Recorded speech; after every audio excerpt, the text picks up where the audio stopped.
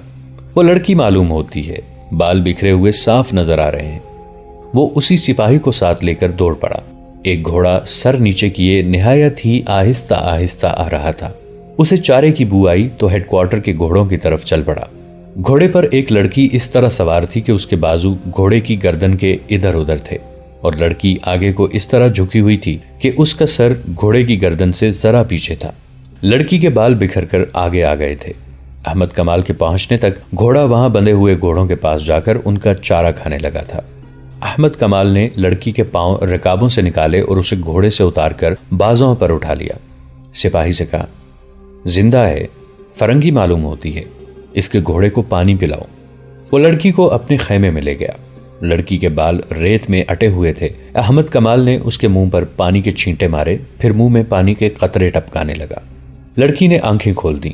2-4 لمحے احمد کمال کو حیرت سے دیکھتی رہی اور اچانک اٹھ کر بیٹھ گئی۔ احمد کمال کا رنگ گورا دیکھ کر اس نے انگریزی میں پوچھا، میں فلسطین میں ہوں؟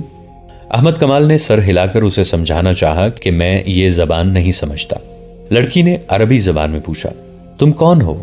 میں کہاں ہوں؟ میں اسلامی فوج کا معمولی سا کماندار ہوں، احمد کمال نے جواب دیا۔ اور تم مصر میں ہو؟ لڑکی کی آنکھیں ابل پڑیں اور وہ اس قدر گھبرائی جیسے پھر بے ہوش ہو جائے گی۔ احمد کمال نے کہا، ڈرو نہیں، سنبھالو اپنے آپ کو۔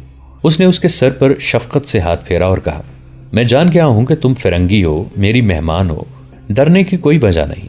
اس نے ایک سپاہی کو بلایا اور لڑکی کے لیے پانی اور کھانا منگوایا۔ لڑکی نے لپک کر پانی کا پیالہ اٹھایا اور منہ سے لگا کر بے صبری سے پینے لگی۔ احمد کمال نے پیالہ اس کے ہونٹوں سے ہٹا کر کہا، آہستہ، پہلے کھانا کھا لو، پانی بعد میں پینا۔ لڑکی نے گوشت کا ایک ٹکڑا اٹھا لیا، پھر وہ کھانا کھاتی رہی اور پانی پیتی رہی۔ اس کے چہرے پر رونق واپس آ گئی۔ احمد کمال نے ایک خیمہ الگ لگوا رکھا تھا جو اس کا غسل خانہ تھا۔ وہاں پانی کی کمی نہیں تھی۔ خیمہ گاہ ایک نخلستان کے قریب تھی۔ احمد کمال نے کھانے کے بعد لڑکی کو غسل والے خیمے میں داخل کر کے پردے باندھ دیے۔ لڑکی نے غسل تو کر لیا، لیکن وہ بہت ہی خوف زدہ تھی، کیونکہ وہ اپنے دشمن کی پناہ میں آ گئی تھی جہاں اسے اچھے سلوک کی توقع نہیں تھی۔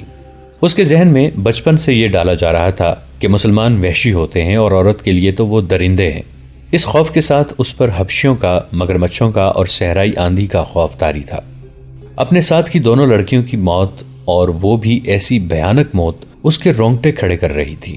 اس نے غسل کرتے ہوئے بڑی شدت سے محسوس کیا تھا کہ وہ اپنے ناپاک وجود کو دھونے کی کوشش کر رہی ہے، جسے دنیا کا پانی پاک نہیں کر سکتا۔ اس نے قسم پرسی کی حالت میں تنگ آ کر اپنے آپ کو صورتحال کے حوالے کر دیا۔ احمد کمال نے یہ دیکھ لیا تھا کہ ایسے حسن اور ایسے دلگداز جسم والی لڑکی معمولی لڑکی نہیں۔ مصر کے اس حصے میں ایسی فرنگی لڑکی کیسے آ سکتی تھی؟ اس نے لڑکی سے پوچھا تو لڑکی نے جواب دیا کہ وہ قافلے سے بچھڑ گئی ہے، آندھی میں گھوڑا بے لگام ہو گیا تھا۔ احمد کمال ایسے جواب سے مطمئن نہیں ہو سکتا تھا۔ اس نے 3-4 اور سوال کیے تو لڑکی کے ہونٹ کانپنے لگے۔ احمد کمال نے کہا، اگر تم یہ کہتی کہ تم اغوا کی ہوئی لڑکی ہو اور آندھی نے تمہیں چھڑا دیا ہے تو شاید میں مان جاتا، تمہیں جھوٹ بولنا نہیں آتا۔ اتنے میں اس کے سپاہی نے، جو احمد کمال کے ساتھ تھا، خیمے کا پردہ اٹھایا اور ایک تھیلا اور ایک مشکیزہ احمد کمال کو دے کر کہا، یہ اس لڑکی کے گھوڑے کی زین کے ساتھ بندھے ہوئے تھے۔ احمد کمال تھیلا کھولنے لگا تو لڑکی نے گھبرا کر تھیلے پر ہاتھ رکھ لیا۔ اس کے چہرے کا رنگ بدل گیا۔ احمد کمال نے تھیلا اسے دے کر کہا، لو، خود کھول کر دکھاؤ۔ لڑکی کی زبان جیسے گنگ ہو گئی تھی۔ اس نے بچوں کے انداز سے تھیلا پیٹھ پیچھے کر لیا۔ احمد کمال نے کہا، یہ تو ہو نہیں سکتا کہ میں تمہیں کہہ دوں کہ چلی جاؤ، مجھے کوئی حق نہیں پہنچتا کہ تمہیں روکوں، لیکن ایک ایسی لڑکی جو آبادیوں سے دور اکیلی گھوڑے پر بے ہوشی کی حالت میں بھٹکتی ہوئی پائی گئی ہے، اسے میں اکیلا نہیں چھوڑ سکتا۔ یہ میرا انسانی فرض ہے۔ مجھے اپنا ٹھکانہ بتا دو، میں تمہیں اپنے سپاہیوں کے ساتھ حفاظت سے پہنچا دوں گا۔ اگر نہیں بتاؤ گی تو تمہیں مشتبہ لڑکی سمجھ کر قاہرہ اپنی حکومت کے پاس بھیج دوں گا۔ تم مصری نہیں ہو، تم سوڈانی نہیں ہو۔ لڑکی کے آنسو بہنے لگے۔ وہ جس مصیبت سے گزر کر آئی تھی، اس کی دہشت اور ہولناکی اس پر پہلے ہی غالب تھی۔ اس نے تھیلا احمد کمال کے آگے پھینک دیا۔ احمد نے تھیلا کھولا تو اس میں سے کچھ کھجوریں اور 2-4 چھوٹی موٹی عام سی چیزیں نکلیں اور ایک تھیلی نکلی۔ یہ کھولی تو اس میں سونے کے بہت سے سکے اور ان میں سونے کی باریک سی زنجیر کے ساتھ چھوٹی سی سیاہ لکڑی کی سلیب نکلی۔ احمد کمال اس سے یہی سمجھ سکے کہ لڑکی عیسائی ہے۔ اسے غالباً معلوم نہیں تھا کہ جو عیسائی مسلمانوں کے خلاف لڑنے کے لیے صلیبی لشکر میں شامل ہوتا ہے وہ ایک صلیب پر حلف اٹھاتا ہے اور چھوٹی سی ایک صلیب ہر وقت اپنے پاس رکھتا ہے۔ احمد کمال نے اسے کہا کہ اس تھیلے میں میرے سوال کا جواب نہیں ہے، اگر میں یہ سارا سونا تمہیں دے دوں تو میری مدد کرو گے؟ لڑکی نے پوچھا۔ کیسی مدد؟ مجھے فلسطین پہنچا دو، لڑکی نے جواب دیا، اور مجھ سے کوئی سوال نہ پوچھو۔ میں فلسطین تک بھی پہنچا دوں گا لیکن سوال ضرور پوچھوں گا۔ اگر مجھ سے کچھ بھی نہ پوچھو تو اس کا الگ انعام دوں گی۔ وہ کیا ہوگا؟ گھوڑا تمہیں دے دوں گی، لڑکی نے جواب دیا، اور 3 دنوں کے لیے مجھے اپنی لونڈی سمجھ لو۔ احمد کمال نے اس سے پہلے ہاتھ میں کبھی اتنا سونا نہیں اٹھایا تھا۔ اس نے ایسا حیران کن حسن اور جسم بھی نہیں دیکھا تھا۔ اس نے اپنے سامنے پڑے ہوئے سونے کے چمکتے ہوئے ٹکڑوں کو دیکھا، پھر لڑکی کے ریشم جیسے بالوں کو دیکھا جو سونے کے تاروں کی طرح چمک رہے تھے، پھر اس کی آنکھوں کو دیکھا جن میں وہ طلسماتی چمک تھی جو بادشاہوں کو ایک دوسرے کا دشمن بنا دیتی تھی۔ وہ تنومند مرد تھا، کماندار تھا، ان دستوں کا حاکم تھا جو سرحد پر پہرا دے رہے تھے۔ اسے روکنے، پوچھنے اور پکڑنے والا کوئی نہیں تھا، مگر اس نے سکے تھیلی میں ڈالے، صلیب بھی تھیلی میں رکھی اور تھیلی لڑکی کی گود میں رکھ دی۔ کیوں؟ لڑکی نے پوچھا۔ یہ قیمت تھوڑی ہے؟ بہت تھوڑی، احمد کمال نے کہا۔ ایمان کی قیمت خدا کے سوا کوئی نہیں دے سکتا۔ لڑکی نے کچھ کہنا چاہا لیکن احمد کمال نے اسے بولنے نہ دیا اور کہا، میں اپنا فرض اور اپنا ایمان فروخت نہیں کر سکتا۔ سارا مصر میرے اعتماد پر آرام کی نیند سوتا ہے۔ 3 مہینے گزرے، سوڈانیوں نے قاہرہ پر حملہ کرنے کی کوشش کی تھی۔ اگر میں یہاں نہ ہوتا اور اگر میں ان کے ہاتھ اپنا ایمان فروخت کر دیتا تو یہ لشکر قاہرہ میں داخل ہو کر تباہی برپا کر دیتا۔ تم مجھے اس لشکر سے زیادہ خطرناک نظر آتی ہو۔ کیا تم جاسوس نہیں ہو؟ نہیں۔ تم یہی بتا دو کہ تمہیں آندھی نے کس ظالم کے پنجے سے بچایا ہے، یا تم آندھی سے بچ کر نکلی ہو؟ لڑکی نے بے معنی سا جواب دیا تو احمد کمال نے کہا، مجھے تمہارے متعلق یہ جاننے کی ضرورت نہیں کہ کون ہو اور کہاں سے آئی ہو۔ میں کل تمہیں قاہرہ کے لیے روانہ کر دوں گا۔ وہاں ہمارا جاسوسی اور سراغ رسانی کا ایک محکمہ ہے، وہ جانے اور تم جانو، میرا فرض پورا ہو جائے گا۔ اگر اجازت دو تو اس وقت میں ذرا آرام کر لوں، لڑکی نے کہا۔ کل جب قاہرہ کے لیے مجھے روانہ کرو گے تو شاید تمہارے سوالوں کا جواب دے دوں۔ لڑکی رات بھر کی جاگی ہوئی اور دن کے ایسے خوفناک سفر کی تھکی ہوئی تھی، لیٹی اور سو گئی۔ احمد کمال نے دیکھا کہ وہ نیند میں ہڑبڑا رہی تھی، بے چینی میں سر ادھر ادھر مارتی تھی اور ایسے پتہ چلتا تھا جیسے خواب میں رو رہی ہو۔ دوستو، آج کے لیے اتنا ہی۔ اسی کہانی کی اگلی قسط کے ساتھ بہت جلد حاضر ہوں گے۔ نیچے کامنٹ سیکشن میں اپنی رائے کا اظہار ضرور کیجیے گا۔ ہمارے اس چینل کو سبسکرائب کر کے نیچے موجود بیل آئیکن کو بھی ضرور کلک کیجیے گا۔ اگلی ملاقات تک کے لیے ہمارا اور آپ کا اللہ نگہبان۔